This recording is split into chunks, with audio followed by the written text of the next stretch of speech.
Fundación Colombiana de Derecho. Muy buenas tardes, estimados amigos de la Fundación Colombiana de Derecho. Una vez más, encontrándonos en estos espacios de discusión y análisis jurídico sobre temas que consideramos de importancia y relevancia para la propiedad horizontal.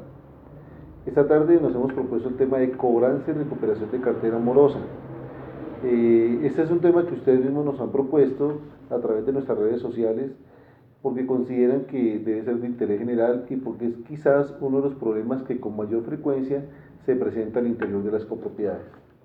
La gestión de cobranza y recuperación de cartera morosa, que es un tema también de discusión en las asambleas de copropietarios, porque quizás al administrador lo miden por los resultados económicos.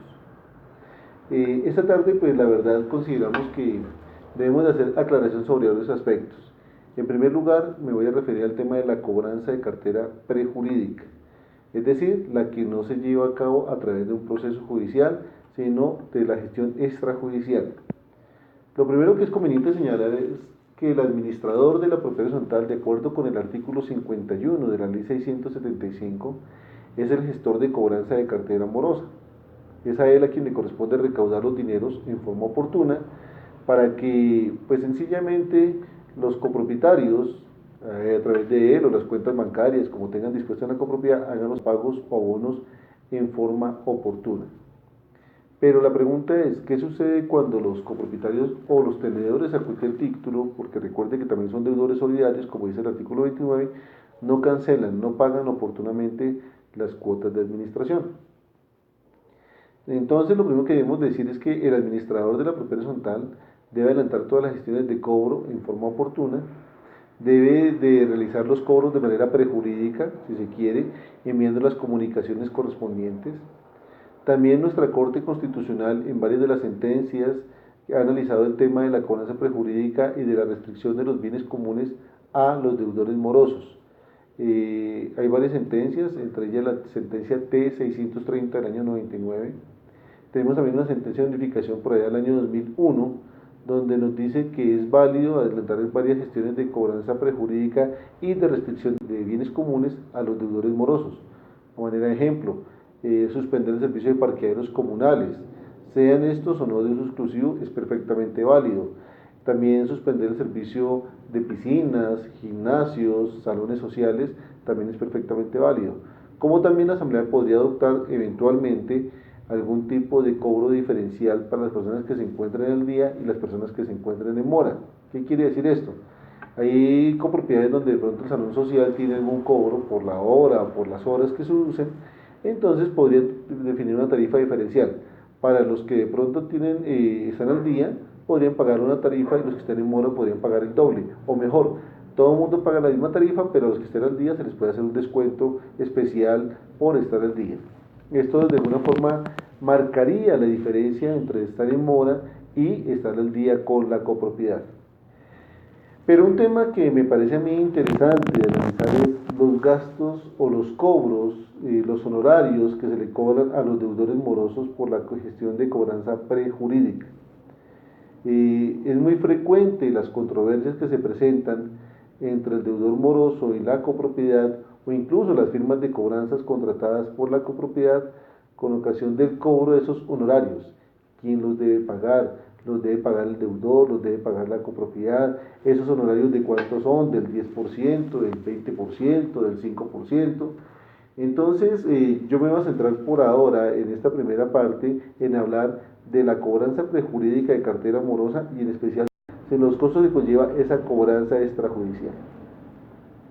Entonces, lo primero que hay que decir es que el único que en este país impone condenas por agencias en derecho y por costas son los jueces de la República.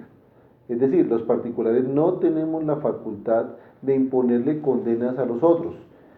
Recuerden ustedes que el artículo 440 del nuevo Código General del Proceso nos indica que a continuación de la sentencia en el proceso ejecutivo, el juez fijará las costas y agencias en derecho correspondientes, que debe pagar la parte vencida en el proceso. Pero como estamos en un proceso de cobranza de cartera prejurídica, pues no hay sentencia y mal podría haber también una condena en costas.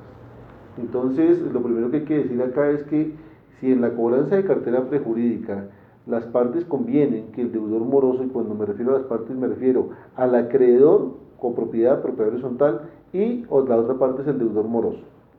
Y pues ahora obviamente habrá a la parte, digamos, del equipo del ejecutante, la firma de cobranzas de cartera morosa.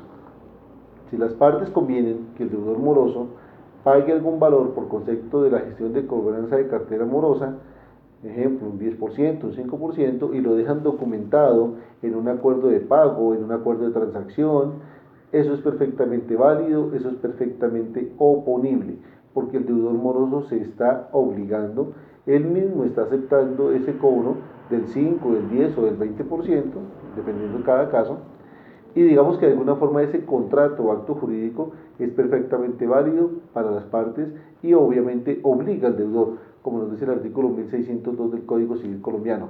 Todo contrato válidamente celebrado es una ley para los contratantes. Pero si el deudor moroso se niega a pagar algún tipo de honorarios de gestión de cobranza y el deudor de pronto a partir de la notificación de que se le está siguiendo algún tipo de requerimiento, cancela toda la deuda, consigna todos los dineros a órdenes de la copropiedad. En ese caso uno se preguntaría, ¿él tiene la obligación de pagar honorarios de gestión de cobranza de cartera? Pues diríamos que en principio no, porque si él no ha aceptado que tiene que pagar gestión de cobranza de cartera en el 5, el 10 o el 20%, la copropiedad no podría imponérsela ni el abogado de la copropiedad ni el administrador de la copropiedad. La única forma para que el deudor moroso se obligue a pagar honorarios de gestión de cobranza prejurídica y en los porcentajes establecidos por las partes sería que esto estuviera incorporado en el reglamento de propiedad horizontal, que en el reglamento de la propiedad horizontal se dijera, por ejemplo, el no pago de cuotas de administración en forma oportuna generará por cobranza prejurídica el 10%, y si eso está elevado a escritura pública y registrado en los folios de matrícula inmobiliaria, eso es perfectamente válido, eso es perfectamente oponible para todos los deudores morosos de la copropiedad. Pero si en el reglamento de propiedad horizontal no se dice nada, consideramos que el deudor moroso queda en completa libertad y autonomía de aceptar o no aceptar los honorarios que se le pretenden cobrar. Entonces la pregunta aquí que salta a la vista es, ¿y entonces quién le paga al abogado o quién le paga la firma de cobranzas por su gestión? Pues allí lo que le correspondería sería a la copropiedad realizar los pagos correspondientes porque es la copropiedad la que lo contrata.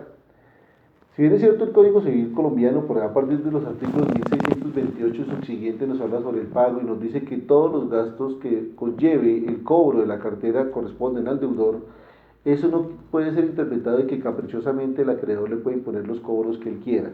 Estos cobros deben de ser, obviamente, o parte del contrato o parte del reglamento de propiedad horizontal. Si hay un acuerdo de pago o bien o parte de ese acuerdo de pago. Entonces, para puntualizar aquí, en la gestión de cobranza prejurídica son las partes las que de mutuo acuerdo, deudor y acreedor, fijan los costos y los gastos que eventualmente va a asumir el deudor cuando incurre en mora. Si el deudor los acepta y queda documentado esto, es perfectamente válido que se le cobre. Si el deudor no ha aceptado ningún tipo de honorarios por gestión de cobranza de cartera, no sería válido que se le cobrara ningún valor porque nadie le puede imponer caprichosamente, autónomamente, unilateralmente cobros por gestión de cobranza de cartera. Eso le corresponde a un juez de la República en un proceso judicial, pero insistimos, en la cobranza prejurídica no hay proceso judicial como tal. Valga la pena mencionar que la Superintendencia Financiera de Colombia, a propósito de la gestión de cobranza de cartera y para evitar los abusos que a veces se cometen en contra de los deudores, y no es que yo diga que los deudores hay que protegerlos, ni que los deudores de pronto actúan bien y que no hay que constreñirlos, pero todos modos siguen siendo personas y como personas merecen derecho al respeto y a la dignidad. La Superintendencia Financiera de Colombia sacó un decálogo, un manual que ustedes pueden consultar en la página de la Superintendencia Financiera de Colombia en www.superfinanciera.gov.co, donde dice prácticas prohibidas en la gestión de cobranza de cartera. Si bien es cierto, eso está referido para el sector financiero, para las compañías financieras, los bancos y demás, podemos tomarlo como una referencia. En ese documento, la Superintendencia Financiera, por ejemplo, nos dice que no se permite hacerle llamadas al deudor en horas que no son las convenientes o adecuadas del diario vivir de las personas. A manera de ejemplo, no se le puede llamar a altas horas de la noche o a altas horas de la madrugada, con el pretexto de que, bueno, si por lo menos no paga, tampoco duerme. Entonces no se podría, pues, uno pensar que a las 12, a la 1 de la mañana podría uno llamarlo, porque eso afecta a la persona.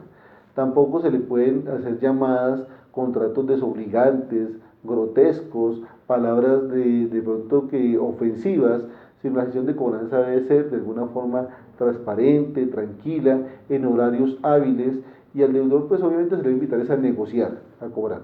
Tercero, las firmas de cobranza de cartera o los abogados que gestionen cobranza de cartera morosa tienen derecho a percibir los honorarios por sus servicios. Pero nos ha dicho la Superintendencia Financiera de Colombia que los honorarios que se cobren deben ser aquellos que correspondan a una labor realmente ejecutada o realizada. ¿Qué quiere decir esto?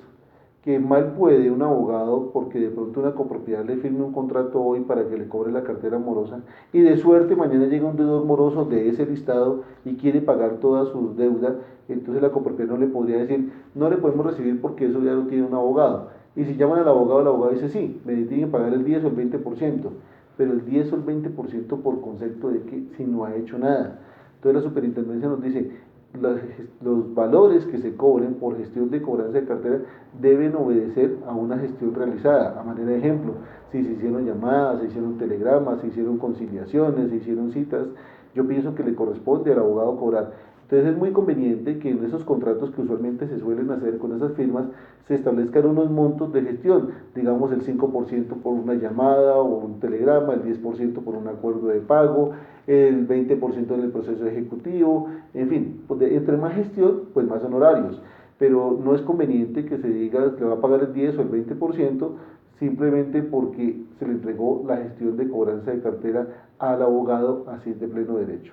Entonces yo pienso que con estas simples indicaciones vale la pena que ustedes las tengan en cuenta para desarrollar su gestión al interior de las copropiedades y de alguna forma esto les sirva para evitarse controversias jurídicas.